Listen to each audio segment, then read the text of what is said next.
नमस्कार मित्रों, मैं अशोक भटनागर, स्वतंत्र पत्रकार, लास्ट टर्मिनल न्यूज़ के लिए जयपुर से, राजस्थान से आज फिर आपके सामने उपस्थित हूँ। राज्य में और देश में अपराधों में जिस तरह से तेजी हो रही है, वो सैकड़ों प्रयत्न करने के बावजूद भी रुक नहीं रही। राजस्थान की राजधानी में इतनी घटनाएं एकदम से सामने आ रही हैं कि कहीं अकेली वृद्ध महिला को अकेला पाकर उसके नौकर ने ही लूट लिया, मारा पीटा अलग, और अगर ज़्यादा प्रतिशोध करें तो मार देते हैं जान से। लाखों की चोरी कर ली थाने से कुछ ही दूरी पर। इसी तरह से चैन स्नैचिंग के मामले हों, मोबाइल छीन के भाग जाने के मामले हों, एटीएम लूट के मामले हों, डकैती के मामले हों, उत्पीड़न के मामले हों, बहुत तेज़ी से ग्राफ बढ़ रहा है। एक तरफ कोरोना काल का संकट और दूसरी तरफ ये अपराधियों के द्वारा जनन्य अपराध इस तरह से बढ़ रहे हैं कि विचार करना पड़ रहा है कि आखिर इस अपराध को रोकने में सरकारें नाकाम क्यों हैं। सरकार केवल राजनीतियों में लग रही है, चुनावों में व्यस्त है, लॉ एंड ऑर्डर बिगड़ता चला जा रहा है, और पुलिस महकमे की तो बात ही क्या करें आपसे।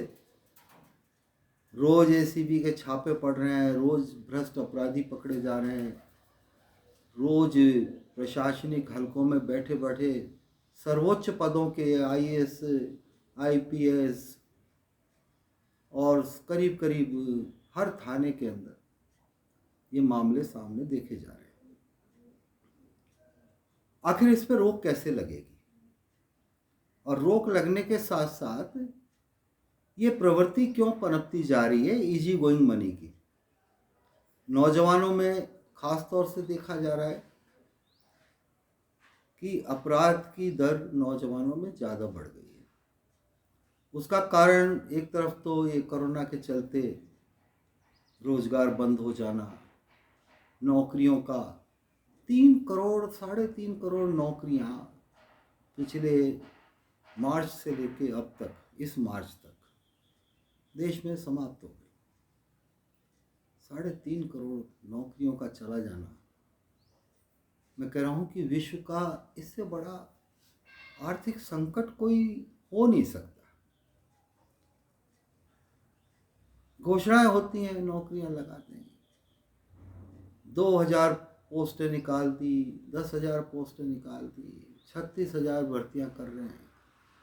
कुछ भर्तियां कोर्ट में अटक जाती हैं, कंपटीशन एग्ज़ाम होते हैं भर्तियों के लिए, तो उसके अंदर पेपर लीक हो जाते हैं, वो पोस्टपोन हो जाते हैं। तो हर तरह का हाल चल रहा है देश में। अब मूल कारणों पे जाएं तो एक तो सबसे बड़ा कारण अपराध बढ़ने का बेरोजगारी को मैं मानता हूँ। पढ़े लिखे बच्चे पर, नौजवान पे ये परिवार का भी, समाज का भी दबाव होता है कि भाई इतना पढ़ लिख गया, घर में ठाला बैठा है, बेरोजगार बैठा है, कमा के ला, अब नौकरी है नहीं। गब्बर सिंह टैक्स के बाद में रोजगार की हालत आपने देखी है। और खाली एक टैक्स ही मसला नहीं था, नोटबंदी हुई, अचानक लॉकडाउन लग गया, जीएसटी का नया स्ट्रक्चर लागू किया गया जो आज तक समझ में नहीं आ रहा, अभी भी बड़ा हास्पद जैसा मामला चल रहा है। अभी मैं कल ही देख रहा था और कुछ समाचारों को भी पढ़ रहा था, तो 465 करोड़ तक के फर्जी बिलों का मामला सामने आया। जीएसटी की चोरी अब लाखों और सैकड़ों में नहीं होती है, करोड़ों में पहुंच गई। और करोड़ भी कितने, 1000 करोड़, 500 करोड़, 50 करोड़, 44 करोड़, 34 लाख का तो एक मामला मैंने कल ही देखा। तो ये सब चीज़ें देखने के बाद में, एक तो ये जो 3 घाव देश की आर्थिक नीतियों पे, सामाजिक नीतियों पे लगे हैं हाल में, पिछले 3-4 सालों में, इसने कमर तोड़ के रख दी और उससे अपराध का ग्राफ बढ़ा है। पुलिस के पास उतनी नफरी नहीं है कि वो अपराधों की रोकथाम कर सके। आपने भी पढ़ा होगा, सुना होगा कि थाने से महज चंद कदमों की दूरी पर बड़ी से बड़ी घटना हो जाती है। तो आखिर पुलिस के पास भी कोई जादू का तंत्र तो है नहीं। उसका जो नेटवर्क है, सूचनाओं का तंत्र, वो भी इस कोरोना काल के चलते धराशायी हो चुका है। भ्रष्ट अधिकारियों पे छापे पड़ रहे हैं, तो उसमें राजस्थान के तो BL सोनी जी जो ACB के प्रमुख हैं, और हवा सिंह घुमेरिया जी हैं, और भी जितने अधिकारी हैं ACB, रोज 7-8 भ्रष्ट अधिकारियों को पकड़ रहे हैं। कल की ये घटना हुई है राजस्थान के सिरोही जिले के पिंडवाड़ा में। एक तहसीलदार महोदय के घर पे ACB का छापा पड़ा, तो उन्होंने घर के दरवाजे बंद कर लिए, अंदर से लॉक कर लिए, और गैस के चूल्हे पे नोटों की गड्डियां चलाई है, लाखों रुपए जला दिए। अरे भाई, भ्रष्टाचार आखिर रुकेगा कैसे? इसमें आप और हम सब भागीदार हैं, ये मानिए। लेने वाले से ज्यादा मैं दोष देने वाले का मानता हूं। भाई दे क्यों रहे हो कि साहब काम नहीं होते? काम नहीं होते तो उचित प्लेटफॉर्म पर उसकी शिकायत करो। अगर आपके काम जिनायन है, आपके काम में कोई बैड स्मेल नहीं आ रही है, नियमों के तहत आप काम करवाना चाहते हो, तो करेगा अफसर, क्यों नहीं करेगा? किसके लिए उसको नौकरी पर रखा है सरकारों ने? और नहीं करेगा तो जेल जाएगा। अपने अधिकार को पहचानिए आप। लेकिन जल्दीबाजी हो जाए, मेरा काम तुरंत हो जाए, दे दो भाई, दे दो, मांग रहा है उतने दे दो। ये प्रवृत्ति छोड़नी पड़ेगी। तो कम से कम ये जो प्रशासनिक हलकों में अपराध चल रहे हैं भ्रष्टाचार के, इस पर तो कहीं ना कहीं रोक लग सकती है। राजस्थान के मुख्यमंत्री तो खैर बहुत ही इस मामले में गंभीर है, और जीरो टॉलरेंस है उनका इस मामले में। अपराध मुक्त प्रदेश बनाने की सोच रखते हैं। लेकिन क्या करें, RAS IAS अधिकारी जितने भी हैं, उनमें मैं नहीं कहता कि सभी लोग खराब हैं। बहुत अच्छे अफसर हैं प्रशासनिक सेवा में, पुलिस बेड़े में भी बहुत अच्छे अफसर हैं। नहीं तो ये भ्रष्टाचार खुल के सामने आएंगे कैसे? आ रहे हैं ना लगातार, अच्छे लोगों की वजह से आ रहे हैं। लेकिन अधिकांश, मैं अधिकांश शब्द का प्रयोग इसलिए कर रहा हूं कि जब एक दिन में 10-10, 20-20 लोग, पूरे के पूरे थाने निलंबित हो जाते हैं भ्रष्टाचार के चलते, तो इसका मतलब जड़ें बड़ी गहरी हैं, और इन जड़ों को नष्ट करना ही होगा। सबकी भागीदारी चाहिए। मैं आपके माध्यम से भी आह्वान करता हूं कि अगर आपको कहीं भी किसी भी जगह भ्रष्टाचार नजर आता है या आपराधिक गतिविधियां नजर आती है, तो lastterminalnews.com पर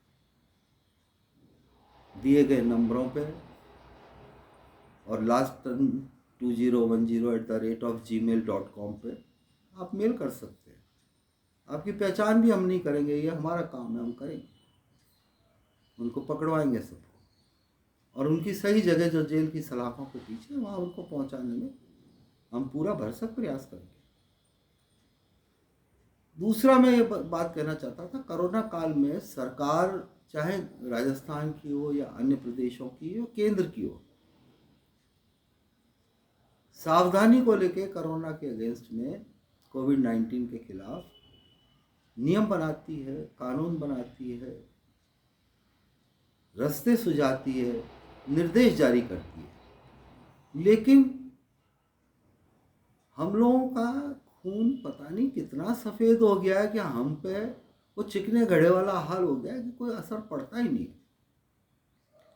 अभी कल भी एक आदेश राजस्थान सरकार के गृह विभाग ने जारी किया, और सभी थानों को सभी पुलिस महकमे के लोगों को, स्वास्थ्य वालों, विभाग वालों को बिल्कुल स्पष्ट निर्देश दिए हैं कि अगर कोई बिना मास्क के घूमता पाया जाए, कहीं थूकता पाया जाए सार्वजनिक स्थानों पर, तो तुरंत प्रभाव से उसको 10 घंटे की तो जेल करो, अस्थायी जेल में रखो उसको और जुर्माना करो। देखिए कैसे नहीं सुधरेगा। लेकिन पुलिस के पास इसका बहुत सीधा सा जवाब है, साहब नफरी की कमी है, हमारे पास स्टाफ ही नहीं, कैसे मॉनिटरिंग करेंगे हम, कैसे इन लोगों को पकड़ें। तो मेरा यहाँ पे सभी राज्य सरकारों से निवेदन है कि आप कॉलोनी वाइज, गांव के हिसाब से, शहरों के हिसाब से, तहसीलों के हिसाब से जो ये युवा बेरोजगार बैठे हुए हैं इनमें से चयन करें, एक सिविल पुलिसिंग प्रणाली को अपनाएं, जिनको थोड़ा ये अधिकार दें कि वो लोगों के चालान कर सकें, स्थानीय थाने को कोऑर्डिनेट करें और तुरंत ज़रूरत पड़ने पे थाने से फोर्स मंगा लें और जो उनकी बातों को नहीं मानते हैं उनको गिरफ्तार करा जाए, जुर्माना किया जाए। जुर्माने का अधिकार तो इन सिविल वॉलंटियर्स को, जिनको कि मैं सिविल पुलिस कहता हूँ, उनको दे देने चाहिए। उसका भार राज्य सरकार पे भी नहीं पड़ेगा, आर्थिक भार नहीं पड़ेगा। उसका कारण है कि जो चालानों के माध्यम से, जुर्माने के माध्यम से जो रकम आएगी उसका मुश्किल से 10-15% इन लोगों को इंसेंटिव देने में खर्च कर दीजिए। देखिए कैसे नहीं सुधरेंगे लोग। और जब तक मास्क और 2 गज की दूरी और सोशल डिस्टेंसिंग के साथ साथ सैनिटाइजर का प्रयोग, बार बार साबुन से हाथ धोना, अवेयरनेस पे आपने करोड़ों रुपए के विज्ञापन खर्च कर दिए लेकिन धरातल पे काम करने की जरूरत है। तो फिर देखते हैं क्या करती है सरकारें हमारा तो काम है आपको भी अवेयर करना, सरकारों को भी अवेयर करना। कल फिर मिलेंगे नए सब्जेक्ट के साथ में, तब तक आपका दिन शुभ हो। जय हिंद, जय भारत।